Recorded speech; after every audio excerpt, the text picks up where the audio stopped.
Nabulabog ng todo ang Kim Paulandia sa latest update kina Kim Chiu at Paolo Avellino matapos sumingaw ang chikang 1 year o 1 taon nang magkarelasyon ng dalawa.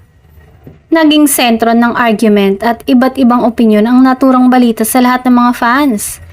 Post sa isang social media Kim Pao updates mula sa isang reliable source na 1 year nang magjowa ang Kim Pao. Nagsimula ang diskusyon sa kumalat na vacation photo ni na Paolo at Kim na may dalawang version. Ito raw ay sa Amanpulo. May mga nagsasabi namang sa isang exclusive at private resort sa Bataan nagtungo ang magka-love team. Pinagdebatehan rin kung ang nasabing larawan ay noong nakaraang taon pa kuha o kamakailan lang. Ang pinagtuunan ng pansin ng ilan ay ang haircut ni Paolo. Ang marami ay nagsasabing last year pa raw nila alam na may something romantic na sa kanilang mga idol, pero tahimik lang sila.